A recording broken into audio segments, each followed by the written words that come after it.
राधे राधे, हरे कृष्णा। स्वागत है आप सभी का एक बार पुनः आपके अपने चैनल जहां हम भगवत गीता का पाठ कर रहे हैं।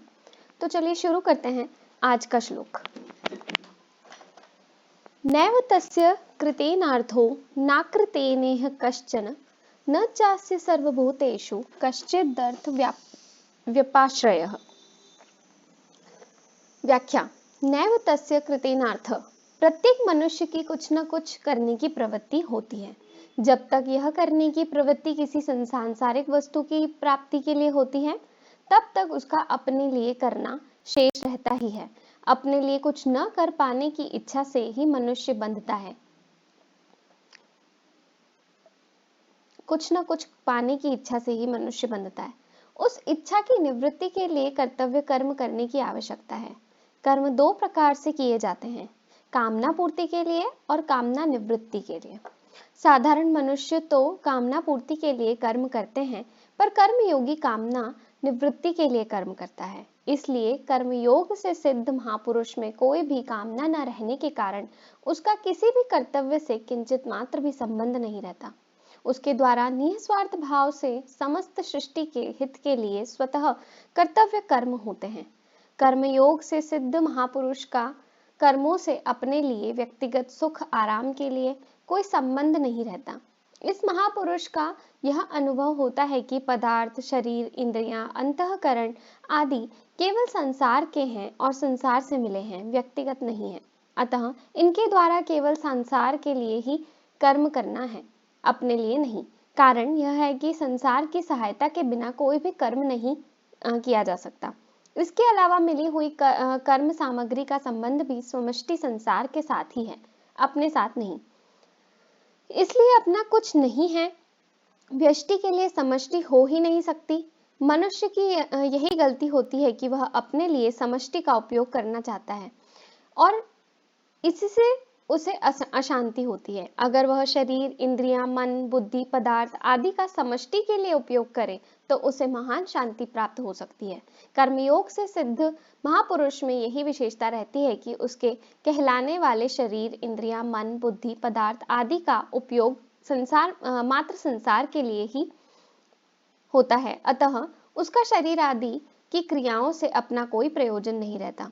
प्रयोजन न रहने पर भी उसे उस महापुरुष से स्वाभाविक ही लोगों के लिए आदर्श रूप उत्तम कर्म होते हैं। जिसका कर्म करने से प्रयोजन रहता है, उससे आदर्श कर्म नहीं होते, यह सिद्धांत है।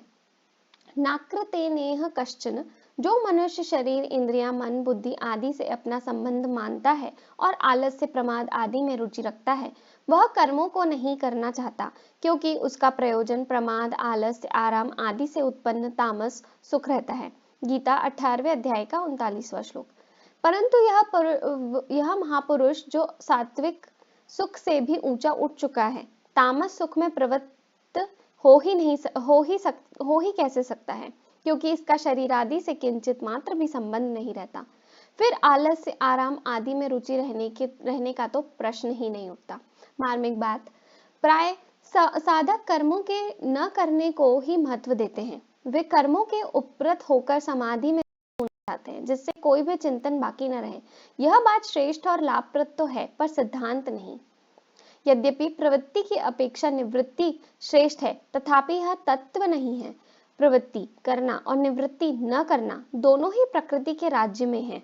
निर्विकल्प समाधि तक सब प्रकृति का ही राज्य है, क्योंकि निर्विकल्प समाधि से भी उत्थान होता है, क्रिया मात्र प्रकृति में ही होती है।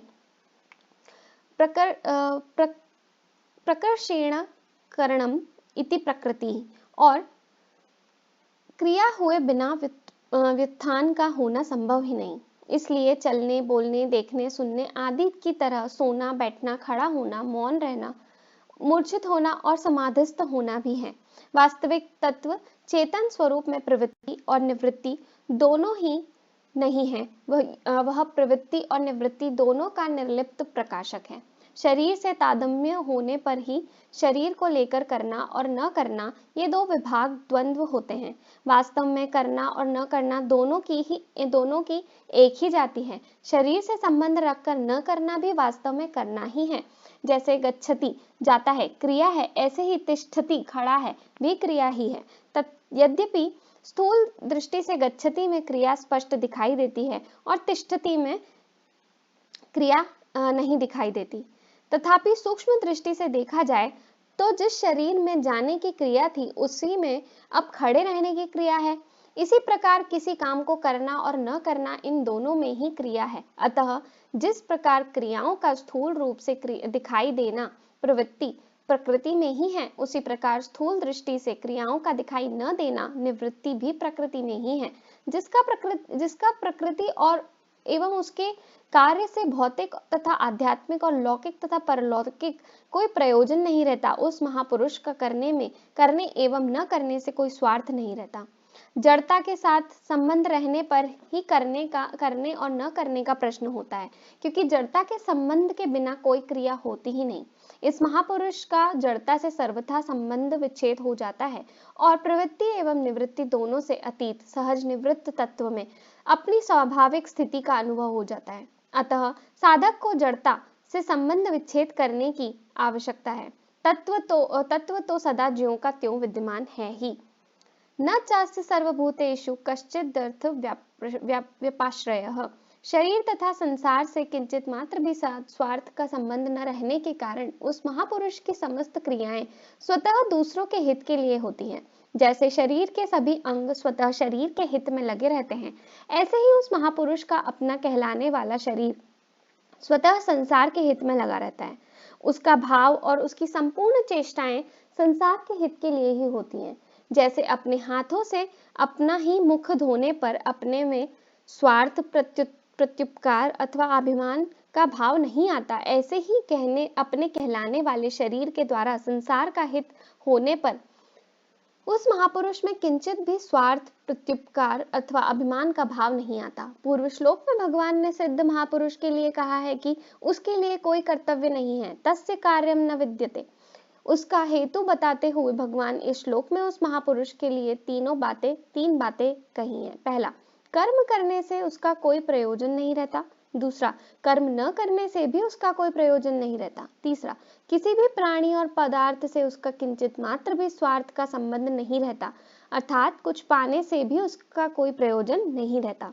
वस्तुतः स्वरूप में करने अथवा न करने का कोई प्रयोजन नहीं है और किसी व्यक्ति तथा वस्तु के साथ कोई संबंध भी नहीं है, कारण कि शुद्ध स्वरूप के द्वारा कोई क्रिया होती ही नहीं। जो भी क्रिया होती है वह प्रकृति और प्रकृति जन्य पदार्थों के संबंध से ही होती है। इसलिए अपने लिए कुछ करने का विधान ही नहीं है। जब तक मनुष्य में करने का राग, पाने की इच्छा, जीने की आशा और मरने का भय रहता है, तब तक उस पर कर्तव्य का दायित्व रहता है। परंतु जिसमें किसी भी प्रकार की क्रिया को करने अथवा न करने का कोई राग नहीं है, संसार की किसी भी वस्तु आदि को प्राप्त करने की इच्छा नहीं है, जीवित रहने की कोई आशा नहीं है और मृत्यु से कोई भय नहीं है, उसे कर्तव्य करना ही नहीं पड़ता, प्रत्युत उससे स्वतः कर्तव्य कर्म होते रहते हैं। जहाँ अकर्तव्य होने की संभावना हो, वहीं कर्तव्य पालन की प्रेरणा रहती है। विशेष बात, गीता में भगवान की एक ऐसी शैली रही है कि वे भिन्न भिन्न साधनों से परमात्मा की ओर चलने वाले साधकों के भिन्न भिन्न लक्षणों के अनुसार ही परमात्मा को प्राप्त सिद्ध महापुरुषों के लक्षणों का वर्णन करते हैं। यहाँ 17वें 18वें श्लोकों में भी इसी प्रकार का प्रयोग किया गया है। जो साधन जहाँ से प्रारंभ होता है, अंत में वहीं उसकी समाप्ति होती है। गीता में कर्म योग का प्रकरण यद्यपि दूसरे अध्याय के 39वें श्लोक से प्रारंभ होता है, तथापि कर्म योग में के मूल साधन का विवेचन दूसरे अध्याय के 47वें श्लोक में किया गया है। उस श्लोक के 4 चरणों में बताया गया है। पहला, कर्मण्यवाधिकारस्ते, तेरा कर्म करने में ही अधिकार है। माँ फलेषु कदाचन, कर्म फलों में तेरा कभी भी अधिकार नहीं है। माँ कर्म फल हेतुर्भूः, तू कर्म फल का हेतु मत बन। माँ ते संगोत्सव कर्मणि, तेरे कर्म न करने में आसक्ति न हो। प्रस्तुत 18वें श्लोक में ठीक उपयुक्त साधना की सिद्धि की बात है। वहां दूसरे अध्याय के 47वें श्लोक में दूसरे और तीसरे चरण में साधक के लिए जो बात कही गई है वह प्रस्तुत श्लोक में उत्तरार्ध में सिद्ध महापुरुष के लिए कही गई है कि उसका किसी प्राणी और पदार्थ के से कोई स्वार्थ संबंध नहीं रहता। वहां पहले और चौथे चरण में साधक के लिए जो बात कही गई है वह प्रस्तुत श्लोक में पूर्वार्ध में सिद्ध महापुरुष के लिए कही गई है कि उसका कर्म करने अथवा न करने दोनों से ही कोई प्रयोजन नहीं रहता। इस प्रकार 17वें 18वें श्लोकों में कर्म योग से सिद्ध हुए महापुरुषों के लक्षणों का ही वर्णन किया गया है। कर्मयोग के साधन की दृष्टि से वास्तव में 18वां श्लोक पहले तथा 17वां श्लोक बाद में आना चाहिए, कारण कि जब कर्मयोग से सिद्ध हुए महापुरुष का कर्म करने अथवा न करने से कोई प्रयोजन नहीं रहता तथा उसका किसी भी प्राणी पदार्थ से किंचित मात्र भी स्वार्थ का संबंध नहीं रहता, तब उसकी रति, तृप्ति और संतुष्टि अपने आप में ही हो जाती है। परंतु 16वें श्लोक में भगवान ने मोघम पार्थ जीवति पदों से कर्तव्य पालन न करने वाले मनुष्य के जीने को निरर्थक बतलाया था। अतः 17वें श्लोक में यह तो पद देकर यह बतलाते हैं कि यदि सिद्ध महापुरुष कर्तव्य कर्म नहीं करता तो उसका जीना निरर्थक नहीं है, प्रत्युत महान सार्थक है, कारण कि उसने मनुष्य जन्म के उद्देश्यों को पूरा करा लिया। अतः उसके लिए अब कुछ भी करना शेष नहीं है। जिस स्थिति में कोई भी कर्तव्य शेष नहीं रहता, उस स्थिति को साधारण से साधारण मनुष्य भी प्रत्येक अवस्था में तत्परता एवं लगन पूर्वक निष्काम भाव से कर्तव्य कर्म करने पर प्राप्त कर सकता है, क्योंकि उसकी प्राप्ति में सभी स्वतंत्र और अधिकारी हैं। कर्तव्य का संबंध प्रत्येक परिस्थिति से जुड़ा हुआ है। इसके लिए प्रत्येक परिस्थिति में कर्तव्य निहित रहता है। केवल सुख लोलुपता से ही मनुष्य कर्तव्य को भूलता है। यदि वह निस्वार्थ भाव से दूसरों की सेवा करके अपनी सुख लोलुपता मिटा डाले तो जीवन के सभी दुखों से छुटकारा पाकर परम शांति को प्राप्त हो सकता है। इस परम शांति की प्राप्ति में सबका समान अधिकार है। संसार के सर्वोपरि पदार्थ पद आदि को सबको समान रूप से मिलने संभव नहीं है, किंतु परम शांति सबको समान रूप से ही मिलती है। परिशिष्ट भाव संसार में करना और न करना दोनों सापेक्ष हैं, इसलिए मेरे को कुछ नहीं करना है और यह भी करना ही है, परंतु परमात्म तत्व में न करना निरपेक्ष है, स्वाभाविक है, कारण कि चिन्मय सत्ता का न तो क्रिया करने के साथ संबंध है, न क्रिया न करने के साथ संबंध है। इसलिए परमात्म तत्व को प्राप्त हुए कर्मयोगी महापुरुष का न तो किसी वस्तु से कोई संबंध रहता है, न व्यक्ति से कोई संबंध रहता है और न क्रिया से ही संबंध रहता है। यो तिष्ठति नंगते, उसकी दृष्टि में एक चिन्मय सत्ता के सिवाय कुछ नहीं है। धन्यवाद। राधे राधे। हरे कृष्णा। कल पुनः मिलेंगे।